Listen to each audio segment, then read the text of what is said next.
Welcome back, everybody, for another deep dive. You know what we do here. We take your sources and break them down. And today we're revisiting Pecos Valley Public Services. You might remember them from our YouTube deep dive a while back. And if you don't know them, they're a nonprofit down in New Mexico, doing all sorts of great work in their community. But today we're looking at their 2024 year-end report. And wow, this thing is packed. I mean, we're talking about a complete transformation of this organization, from shifting away from search and rescue to becoming a full-fledged EMS agency, to their response to the Ruidoso fire, and even facing down a major flood. Plus, the sheer number of volunteer hours they dedicated to their community is astounding. So let's dive right in. One of the biggest things that jumped out at me was this voluntary withdrawal from state-recognized search and rescue. What's the story there? Yeah, so it seems like they really took a hard look at the limitations of state-supervised SAR. And they saw a gap in local support that just wasn't being met, so they made the bold decision to pursue EMS certification instead, really focusing on those immediate community needs. That's a pretty big shift. I imagine there was some hesitation around that. Oh, absolutely. The report mentioned some initial pushback, but they were determined to do what they felt was best for And then, their of community. course, the Ruidoso fire hits. Talk about a trial Literally, by fire. yeah, they were right in the thick of it. Hundreds of volunteer hours poured into that relief effort, working in shelters, distributing supplies, offering support to all those displaced residents. The report really paints a picture of them going above and beyond, even as their own resources were stretched thin. But what really struck me was their commitment to those vulnerable communities, even after the initial crisis passed. It wasn't just a one-time response. They were in it for the long Yeah, haul. they really embedded themselves in that long-term recovery effort. And it's amazing because all of this was happening while they were still working towards their EMS certification and expanding their public safety training within the community. They certified a ton of people in CPR, AED usage, and stop-the-bleed techniques. That's incredible. Talk about empowering a community to help itself. And speaking of community, they were everywhere. The county fair, the Eastern New Mexico State Fair, the Walk of Hope, even the Sertoma Colt Classic baseball tournament. They were there. It really speaks to their commitment to being present, and not just present, but engaged. They partnered with a bunch of other local organizations too, like Food Not Bombs, Roswell, the Roswell Disaster Relief Services, the American Red Cross. It's a real collaborative spirit. Just when you think they've got enough on their plate, boom, a major flood in October. Yeah. Mother Nature does not mess around. But neither did Pecos Valley Public Services. They were out there conducting water rescues, providing medical standby at the ENMSF shelter for 6 days at the request of the American Red Cross. I mean, talk about being ready for anything. It's incredible. And to think, they did all of this relying heavily on volunteers. Right. Over 800 volunteer hours in 2024 alone. That's over 100 full workdays given to their community free of charge. Wow. That's truly remarkable.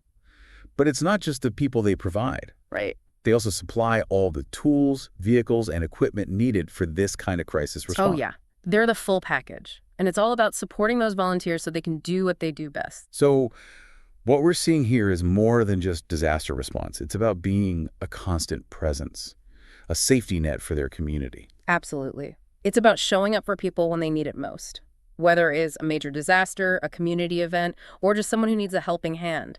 And they do it all without expecting anything in return. That's powerful stuff.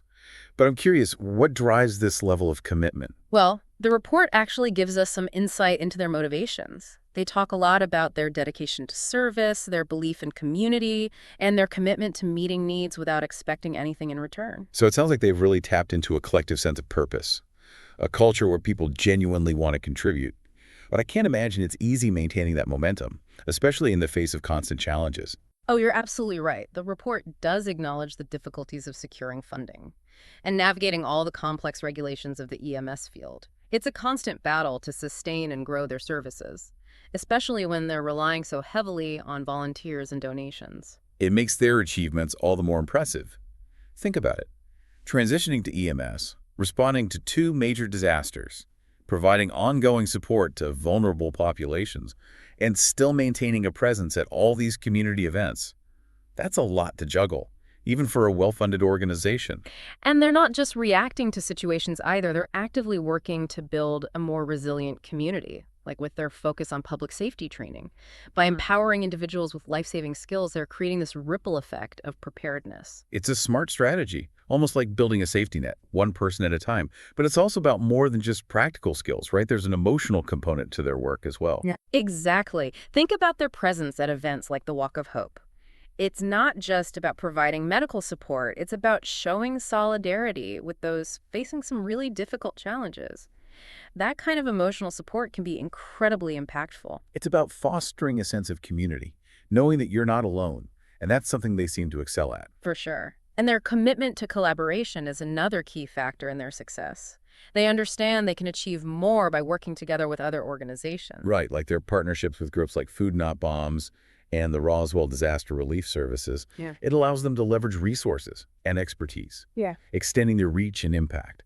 It's a powerful reminder that we're stronger together. Absolutely. And their adaptability is crucial too. They're not afraid to evolve their approach as the community's needs change, like their decision to transition to EMS and how they responded to those unexpected crises like the Ruidoso fire and the October flood. It's like they have a sixth sense for anticipating what their community needs, constantly evolving, always one step ahead. That proactiveness is what sets them apart. They're not just reacting, they're actively working to prevent situations, to build a more resilient community.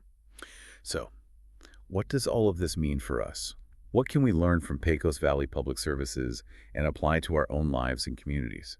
Well, for one, it reminds us that we don't need fancy titles or big budgets to make a difference. We can all contribute in our own way to building a better world. It starts with identifying the needs around us Yeah. and being willing to step up, to offer our time, skills, or resources. Even small acts of kindness can have a ripple effect. Absolutely. And it's about collaboration, recognizing that we're stronger together, whether it's volunteering with an established organization or just reaching out to a neighbor in need. There's power in collective action. And adaptability, too. Being willing to adjust our course as circumstances change. The world is unpredictable. But we can become more resilient by embracing flexibility and being open to new approaches. Right. And most importantly, it's about finding that sense of purpose, that driving force that motivates us to make a positive impact. Whether it's serving our community, pursuing our passions, or simply spreading kindness. We all have the potential to make a difference. And Pecos Valley Public Services has shown us just how powerful that potential can be. Absolutely. Their story is a testament to the transformative power of human connection, dedication, and a shared vision for a better future. They've proven that ordinary people can achieve extraordinary things when they're driven by a common purpose. They've shown us what's possible when we come together, pool our resources, and focus on what truly matters. And that's a powerful message, one that we can all take to heart. Now, if you're feeling inspired and want to get involved, you're in luck because Pecos Valley Public Services makes it incredibly easy to support their mission. Their website, pecosvalley.org, is a fantastic resource. You can learn about their programs, their current needs, and how to contribute. They're always looking for volunteers. And they offer a variety of training programs so you can learn while you serve. Whether you're interested in direct patient care, logistics, fundraising, or community outreach, there's a role for everyone. And if volunteering isn't your thing, they always appreciate donations. And they're very transparent about their finances. How so? The report clearly states that no funds go towards paying directors or volunteers. Every dollar goes directly towards supporting their mission. From purchasing essential equipment to providing training and covering operational costs, they even have a wish list on their website detailing specific items they need, so you can be sure your contribution is making a direct impact. But sometimes, the most valuable support comes in the form of simply spreading awareness. Talk to your friends, family, and neighbors about Pecos Valley Public Services. Share their story on social media. Help them spread the word about the incredible work they're doing. And remember that hotline we mentioned. It's 505-600-3068. Share that number too. You never know when someone might need immediate assistance. Pecos Valley Public Services is just one example of countless organizations doing amazing work in communities around the world. So, take some time to research what's happening in your own area. What are the needs? What are the organizations addressing those needs? How can you get involved? Whether you're donating your time, your money, or simply your voice, remember, even small acts of kindness can have a ripple effect, creating positive change that extends far beyond ourselves. Pecos Valley Public Services has shown us that ordinary people can achieve extraordinary things when they're driven by a shared purpose and a commitment to serving others. Their story is an inspiration, a call to action, and a reminder that we all have the power to make a difference. That's it for this deep dive. We hope you've enjoyed this exploration of Pecos Valley Public Services and feel empowered to make a positive impact in your own way. Thanks for listening, and we'll see you next time for another deep dive.